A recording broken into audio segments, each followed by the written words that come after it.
Hi there, this is Chris Gabbitas, Artistic Director of the Phoenix Chorale. And for my chat today, I have two of the finest, award-winning and most esteemed international choral composers of our times. I feel very, very lucky to have with me today Cecilia McDowall from England and Norwegian composer Ola Gjeilo, who is now resident in the USA. Welcome. It's so good to see you. Thank you so much. Sure. And I wanted to ask you first, actually, what does a composer get up to in lockdown during the coronavirus crisis? What are you up to at the moment? Cecilia, you go first. Well, various things. I have to admit, it took me a while to actually get going writing again. Once we had the first lockdown in March, about a year ago, and there were all sorts of reasons, because I was looking after my elderly mother and things like that.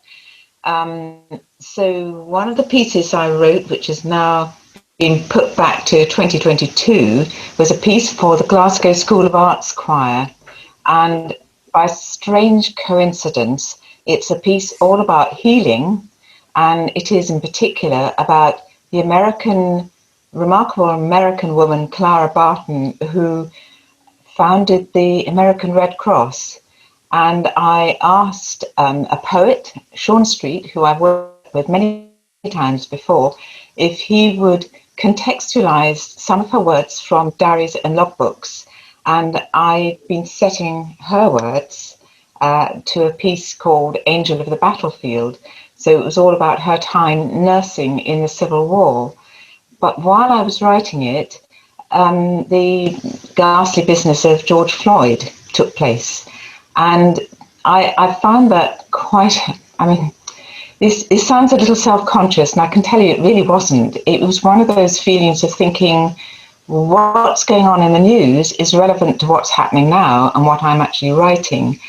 And what I did was something really very simple, which was to take a spiritual which I knew had been used at the time of the American Civil War. Now, of course, one always gets into dangerous territory here because it could be described as cultural appropriation. But the spiritual is, there is a balm in Gilead. And my publisher at Oxford University Press said, you better just check out the provenance of it. And I found that quite interesting because it seems to have had its roots in this country with John Wesley. And it was a shared text. Well, of course, it's biblical, but it was a shared between this country and America. So it seemed appropriate to use it within that piece. So that was one of the pieces that occupied me right at the beginning of lockdown.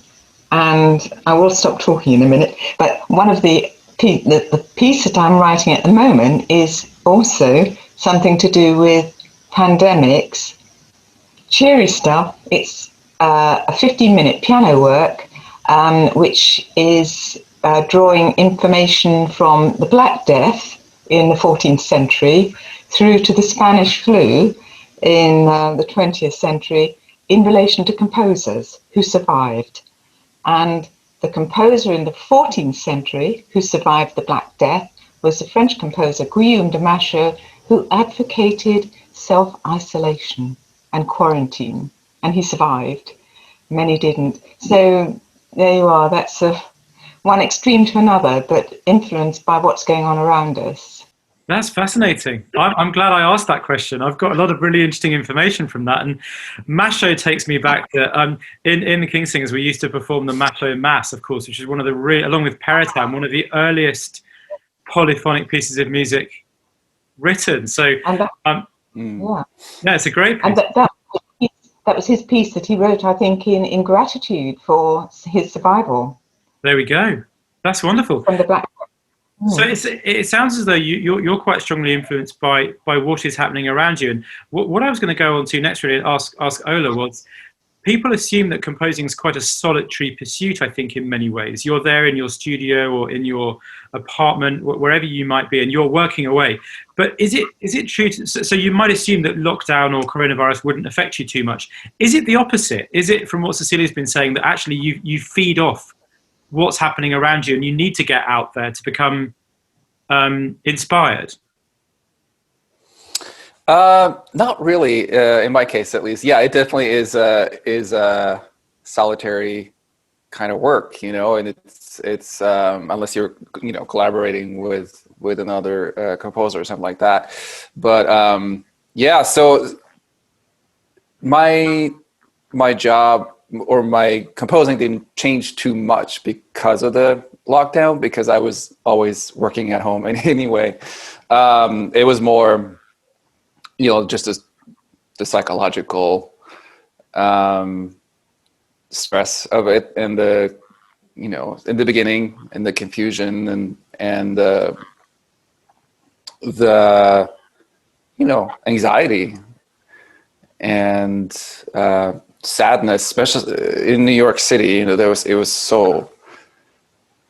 was just so horrible. And in the beginning, I don't know, it was just the suffering was just sort of unfathomable. And so it was just an incredible sadness. But when that happens, I tend to not write. When I feel kind of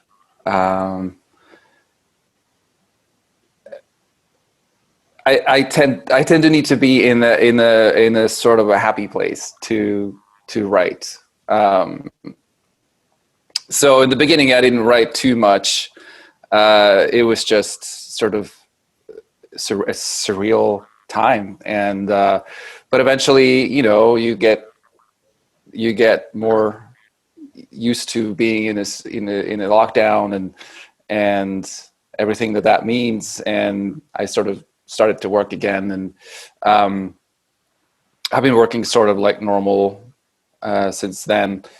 But the pieces didn't really change because they were all kind of commissioned from like a year or two ago, you know, so those were already kind of set, you know, in terms of what they were about. And would you say your language changed? Did your musical language change because of the way that you were feeling emotionally?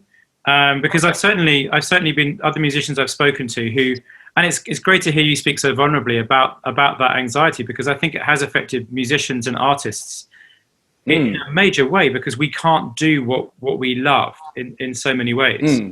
And I know that it's affected programming. Certainly choral directors are programming different things. And, you know, Cecilia has confirmed that she's sort of writing in a different way, influentially in some ways.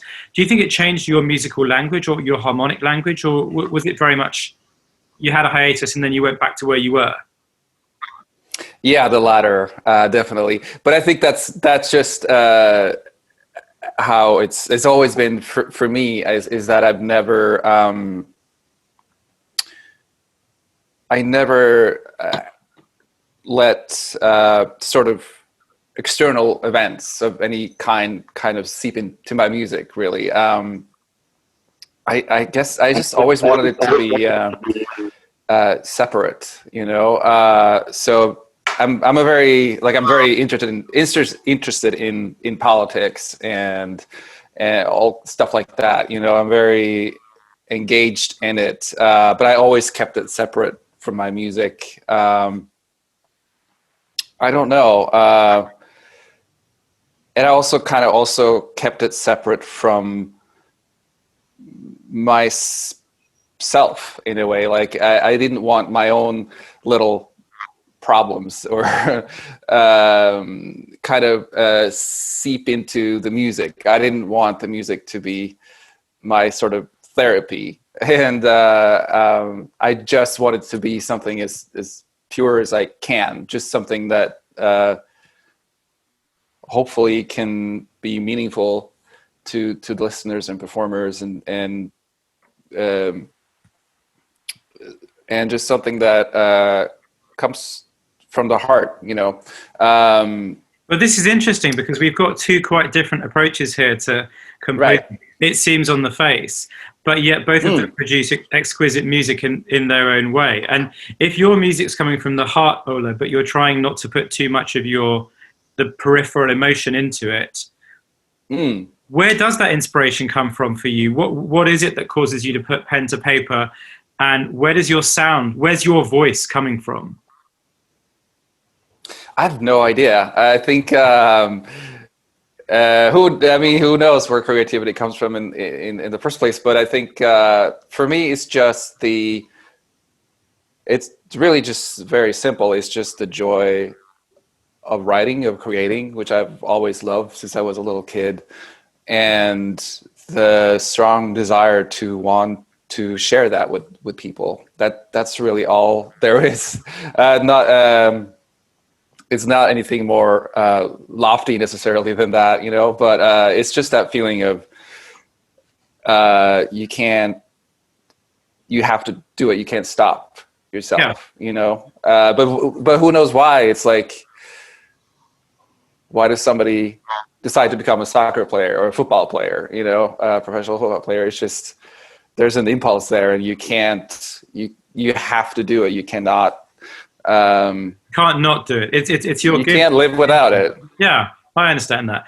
And Cecilia, coming back to you, I mean, would you say that, do you think that composers have any sort of role beyond expressing your voice? Interestingly, hearing you speak about the pandemic through the ages and the piano piece you're writing, and then the piece for the choir in Glasgow, and I've looked at your piece about the girl from Aleppo, which is obviously very interesting and very contemporary. Do you feel as though you're advocating for anything through your music? Is that a driving force or a passion? I do find, I am interested in trying to communicate something about an area that really deeply interests me, hoping that it might communicate itself to the listener in a way that might stimulate them to pursue, to make more discoveries about what it is I'm writing about. I mean, just a little point about what Ola was saying. I'm so with you there about being affected by what was going on around. And one of the things that I was interested to hear were interviews with writers who were saying, to begin with, they found it almost impossible to write anything. And of course, one of the things I'm very aware of is that one is stimulated by company, by concerts, by music, by exhibitions. And of course, none of that was there. And the contrast, I think, being able to be in the best possible place in which to write is not created because we don't have that contrast. But to go back to what you were saying, Chris, about communicating something perhaps historical or to do with now. I mean, for example, there was a piece which the Phoenix Chorale with Charles Bruffy performed a few years ago called Night Flight, and it was about an American aviatrix. It sounds as though I'm always writing about American things, but this I think was also very interesting because it was about a woman who flew a plane from Dover to Calais across the English Channel. Nobody had ever heard of her. Even when I mentioned her name in America, people hadn't really come across the name. Her name is Harriet Quimby. And the reason that they hadn't heard about her was that she performed this in April 1912, the night the Titanic went down. So there are all sorts of interesting things. I find it interesting to discover more about somebody, and if it actually brings that to other people's attention. And I find all sorts of possibilities for expressiveness and sort of going into the scenes of something like this. I find it really interesting. No, that's good. I'm particularly enjoying the word aviatrix as well. That's a new one. I like that, an aviatrix. That's fantastic. Yeah. I've got to start using that. I've got 3 girls, so I might persuade one of them to become an aviatrix. That's fantastic. Not to get lost at sea. No, I'll tell them not to. They're used to sat navs; they should be fine.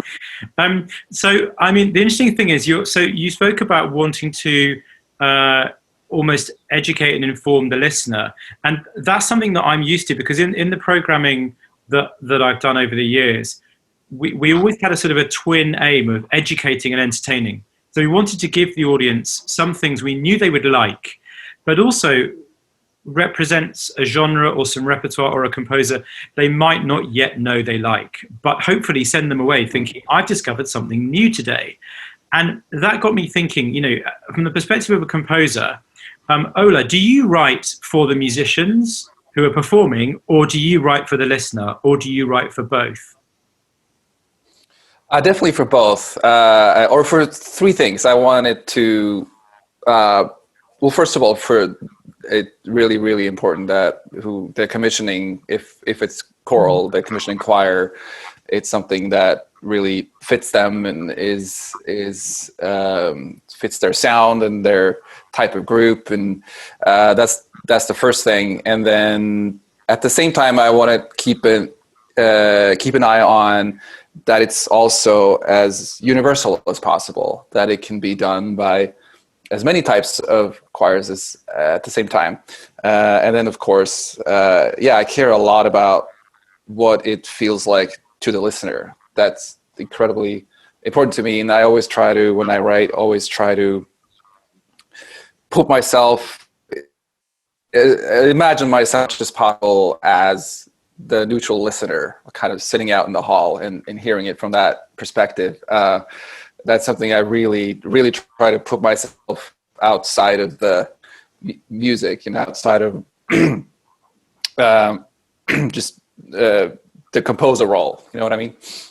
Yeah, no, that makes absolute sense. And I think at the moment, with the ongoing discussion, quite rightly, you brought up George Floyd earlier, Cecilia, but we're working within an era of a lot of change socially, and a real importance that we recognize we want to have as much access as possible for as many different and diverse types of listener as we can find.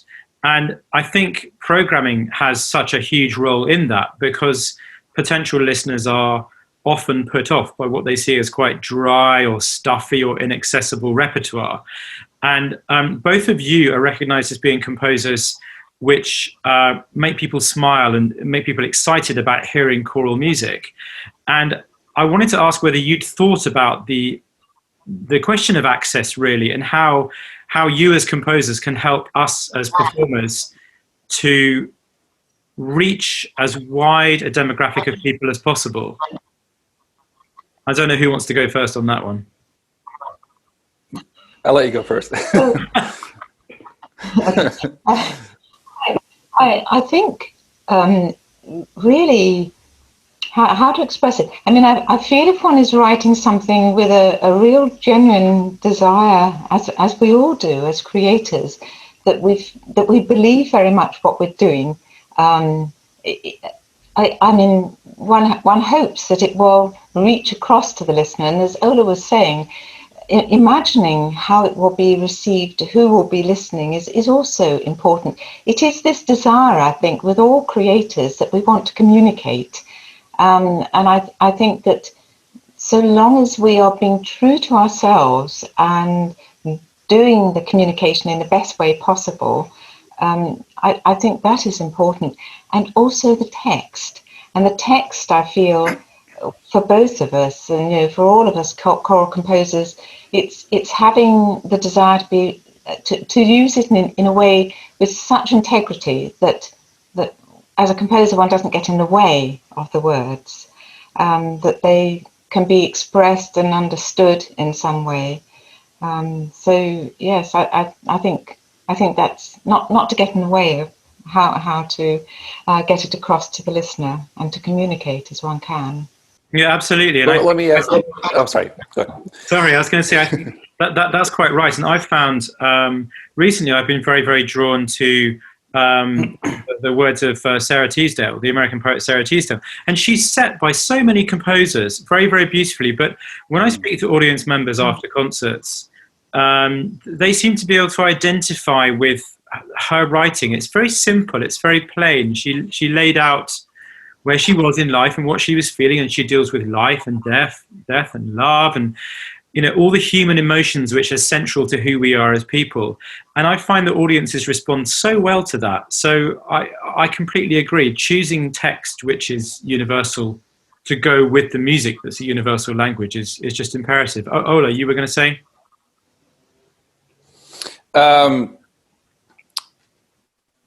Yeah, I think that's a difficult, it's a challenging question, really.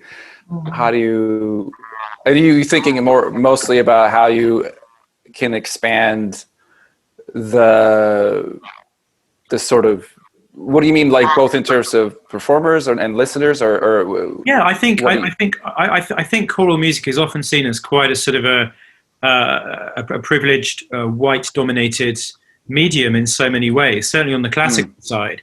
And I think it's beholden on us as musicians to try to fling our doors wide open, literally and metaphorically, and say to people, hey, this is for everybody.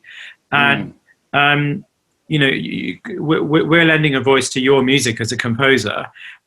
We have to find a way of interpreting and presenting that in a way which captivates as many people as we possibly can. And I just wondered whether that ever fed into your, I mean, you sort of answered the question already, in that you say that your music's for everybody and you want it to appeal to as many people as possible. Right. And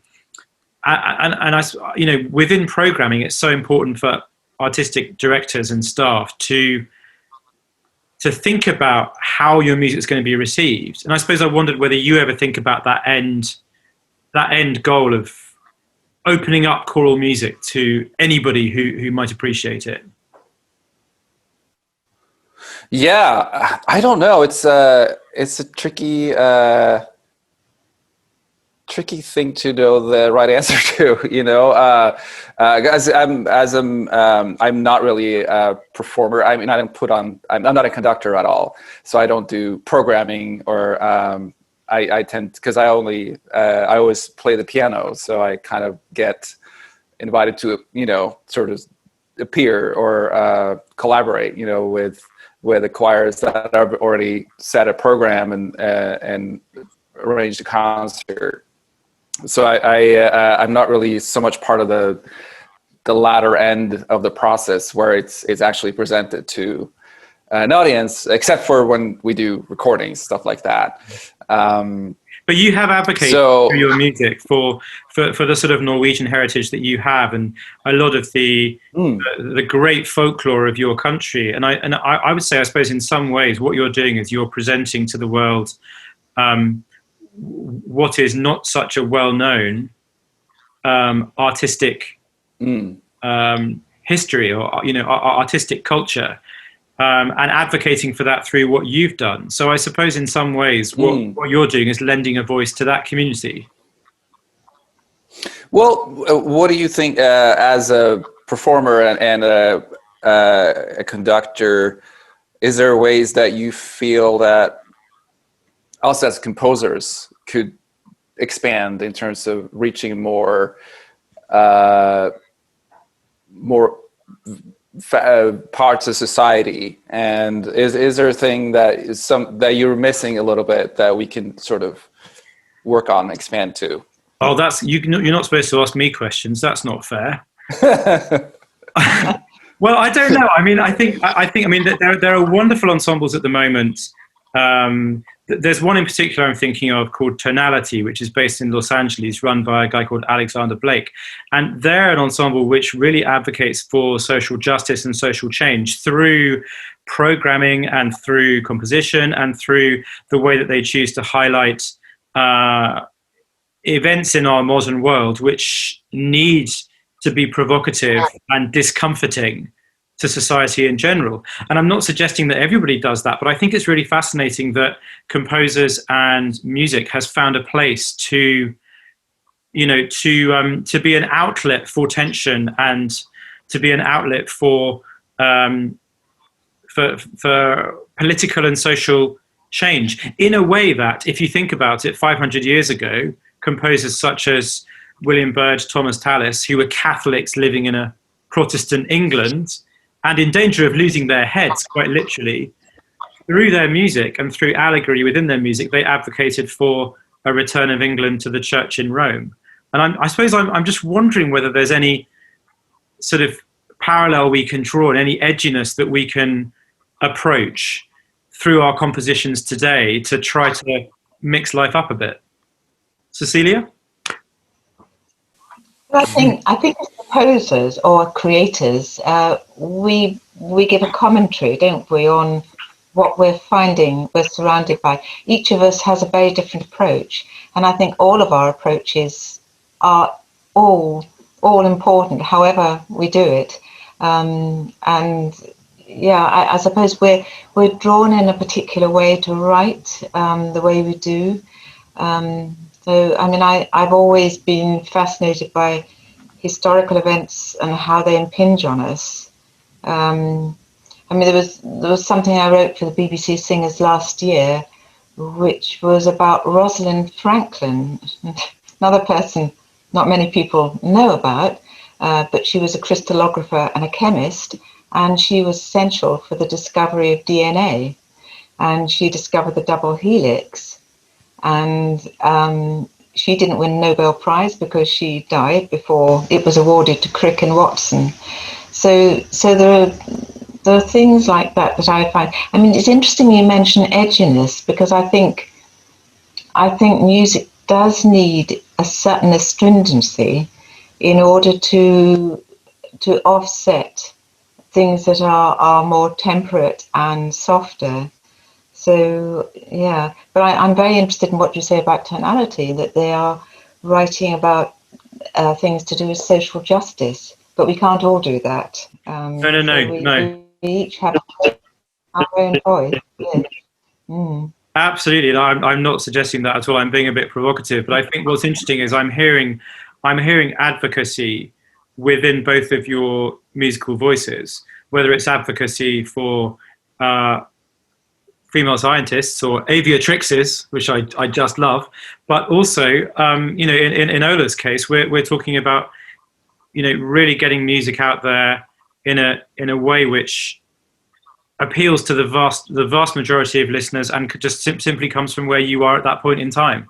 And there's a beauty and there's an authenticity, I think, in every different way of approaching that. Now, you've both worked with the Phoenix Chorale. Well, yeah, the Phoenix Chorale has sung your music. Ola's been composer in residence with the Phoenix Chorale.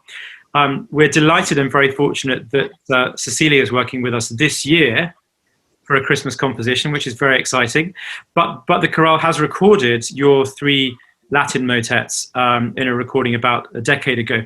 And also, as you say, we've also performed other works under Charles Bruffy. And when you think about the chorale and you think about your composing, do you shift the way that you write according to the ensemble very much, or is it very much that you have your voice and you like the ensemble to fit within that? Ola, what would you say? What was it like working with the chorale for a year? Oh, it was wonderful. It was the first time I've been composing residence, and certainly over a whole year, which was wonderful. It was such a rare, special opportunity to really get to know a group, and they flew me out there for every concert, and we did something of mine. And I wrote, I think, about three or four pieces for them during that time. So yeah, that was kind of unique, and I really definitely wrote to the sound of the group. But we also kind of tried some new things, which was also really fun to be able to kind of experiment a little bit. So I did one a cappella piece called Phoenix, Agnus Dei, and which was very much sort of try to match their sound, their very specific timbre. And then I also did another piece called Dark Night of the Soul, which is a longer piece for choir, piano, and string quartet. And they were the ones that suggested the text to me, St. John of the Cross's Dark Night of the Soul poem, which I didn't know, and was just just fell in love with. And that was my first time I really wanted to explore the role of the piano in choral music, and how, because, you know, piano is generally sort of has a very accompanimental, is that a word?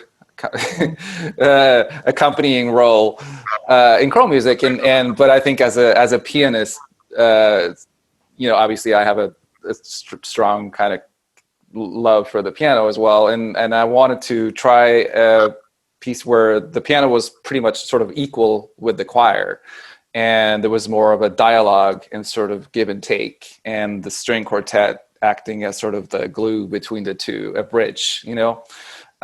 So a lot of the piece has sort of solo passages for piano as well, kind of accompanied by both the choir and the strings, almost like a string orchestra sound, sort of by the sum of its parts.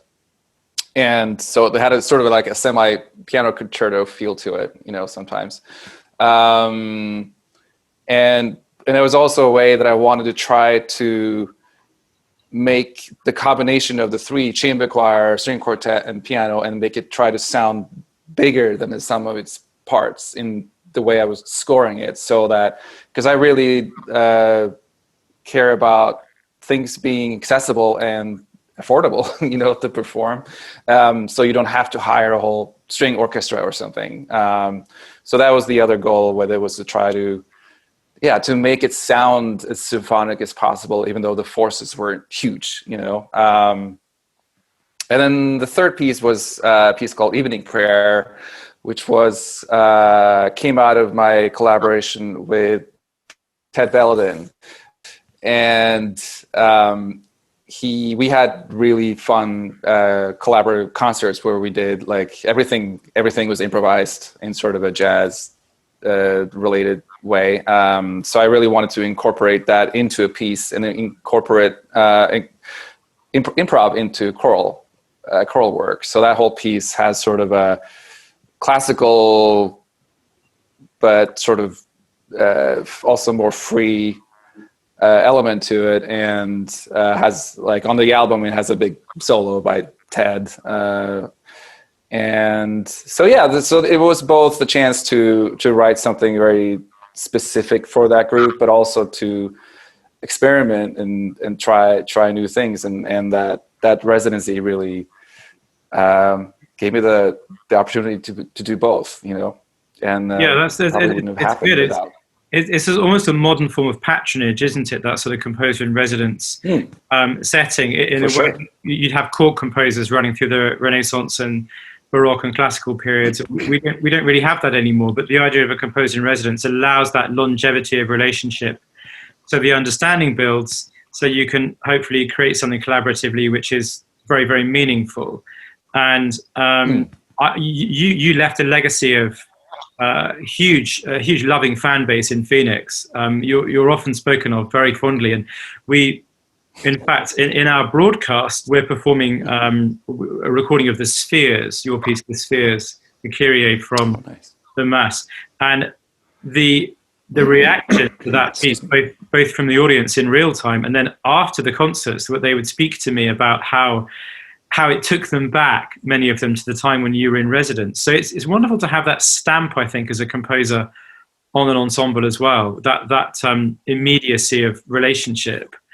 So you're always welcome in Phoenix. And if anybody wants to hear the music sung by the Phoenix Chorale of Ola Gjeilo, then you can find it on the Chandos disc, Northern Lights. It's a wonderful CD that I listened to for years before becoming the director of the ensemble. Oh. And Cecilia, I know that you're is it Dulwich College where you're artist in residence, composer in residence at the moment? Visiting composer, or sometimes composer not in residence. Yes. Yeah, I think those relationships are so wonderful. And has that allowed you? I mean, it's a younger. So Dulwich College is a high school age in America, and it's a beautiful, beautiful school in the southeast of London. Working with children of that age in a music department that's dealing with teenagers, how is that? What's that like as a composer? Well, that's very different, and really it was working with the students there in sort of compositional capacity, workshops, things, working with them individually. Also attached to that have been commissions as well, because they commissioned me to write a piece that the school performed in King's in 2015, and it tied up with the death of Rupert Brooke, and of course Rupert Brooke was at King's, and I set one of his poems, The Soldier, some corner of a foreign field. So yes, it's been twofold really, both compositionally, writing to commission there, and also working with the students too. So yeah, different kind of thing. But it was interesting what Ola you were saying about working with a choir. It's such an isolated business being a composer, obviously. But I think there are two really delightful aspects of it. One is working with a poet, and which you have done, and that kind of collaboration where there's lots of toing and froing and discussion about how the direction of the words will be in the creative process. And the other is actually working with a choir. And I've been composer in residence with other choirs, probably mostly amateur choirs. So what your question earlier, Chris, about working, does the choir you're working shape the sound? How does it work? What I've found is working with amateur choirs, I will write perhaps slightly differently, but of course, when you're working with a choir such as the Phoenix Chorale, there are all sorts of possibilities that then become real possibilities. But it's somehow keeping that balance between something that is written for a choir with terrific expertise and experience, but also hoping that it can be performed in other contexts. So there's sort of trying to keep a balance, hoping that whatever one's writing will have lots of possibilities. Yeah, hearing the sound as well of the choir you're writing for is very special, and having that in mind.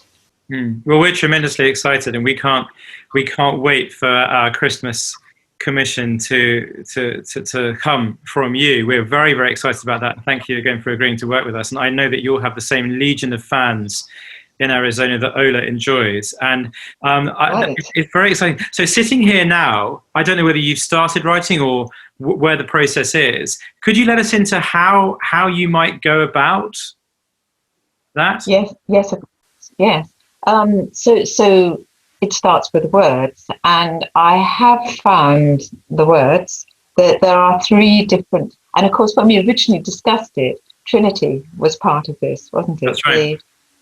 The aspect of three, and I've found, well, it wasn't difficult to find them, but of course there are the O antiphons, which everybody knows about, all 7 of them, but there are other O's as well.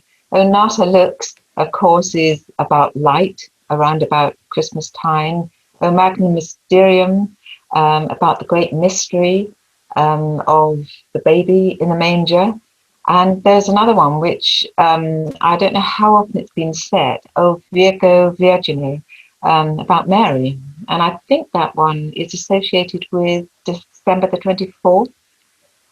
So it comes right at the end of so it's almost like the 8th O antiphon, but it was a later edition. So it will begin with the words. I haven't begun writing yet, I must admit, but I shall.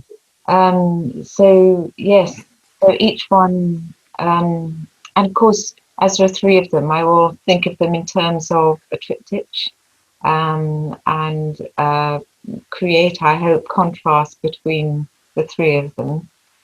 So yes, I'm really looking forward to starting to write for them. Oh, thank you, as are we. And yes, the link with Trinity is with Trinity Cathedral in Phoenix, the Episcopal Cathedral, which is our home administratively, and where the chorale rehearses and performs regularly. And originally we hoped to perform the commission last Christmas, and of course we were unable to. But there was an anniversary, a big anniversary of the cathedral last year. So what we're hoping to do is to celebrate that a year in arrears. I think so many people are shifting their anniversaries when they've had to miss out. So it's going to be tremendously exciting, and I know we're all looking forward to that, singers and audience alike. The final thing I wanted to ask you was going back to, Cecilia was just speaking about working with students and what that's like. And both of you studied at phenomenal institutions, Juilliard in the case of Ola, and I think you were at Trinity London, weren't you, Cecilia? Is that right?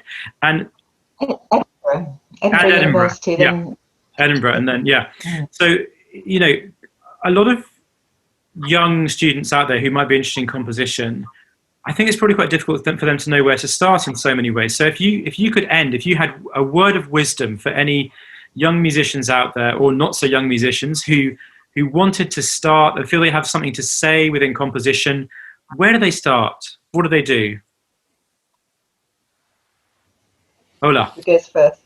I can go first. That's a good question. I think it's becoming a more and more sort of democratic almost. It's in that I think there are less of kind of one road there now. There's so many roads, right? And so the main thing is definitely persistence, I think. To one thing is to be incredibly stubborn about your sound, what you want to sound like, what you want to express, and be very clear about what it is that you want to share with the world. That's the main thing, that it comes solely from you and your perspective, because then I think it'll be the most original as well, because there's nobody, everyone's unique. And I think persistence is extremely important in terms of writing like crazy, but also to try to get your music in the hands of other people as much as possible. Don't be shy about, trying, sharing with conductors and performers. And after that, there are so many roads right now, I think, especially with the internet. And people are sort of discovered on YouTube and then just suddenly asked to score a movie, out of nowhere. So these days, like, you never know where it's going to come from. So yeah, I think being kind of relentless about writing and sharing it is the main thing. And then things can open up in so many ways. Thank you. So good. So don't give up, be relentless, be stubborn, find your voice, and send it to as many people as possible. It's good advice. Cecilia, what would you say? Well, very similar. But one thing I feel is whatever one writes, it has to be the best of one. It must, not to settle for second best. But I think that persistence, determination. Hulse had something to say about that, didn't he? He said something like, never write unless the not writing becomes a positive nuisance to you, which of course indicates that you do it because you absolutely have to. And I think actually all composers, all creators really do it because they're compelled to, something within them. But I do feel writing, being very happy about what you've written is the best that you can do. And also what Ola was saying about sharing, I think if one's music is heard, that's the important thing. I know in the past there used to be a real obsession with getting music published, and it's not the case now. I mean, there are exactly so many ways, so many outlets now, but getting music performed, getting it heard, and working with performers and conductors is, I think, the way forward, really. Yeah. That's wonderful. So get it out there, get it heard. Whatever you have as your voice, if there's anyone listening who fancies composing, do it. find your voice, get it out there, and you never know what can happen. That's a wonderful note to end on. I think both of you have given so much joy to so many hundreds of thousands of people through your music, and it's a real privilege to spend a bit of time with you. And thank you for all your support of the Phoenix Chorale, both past, present, and future. We love being associated and being friends with you, and I'm so grateful for your time today. Thank you very much for a really fascinating chat. Thank you so much. Thanks so much for having me. Thank you. Thank you.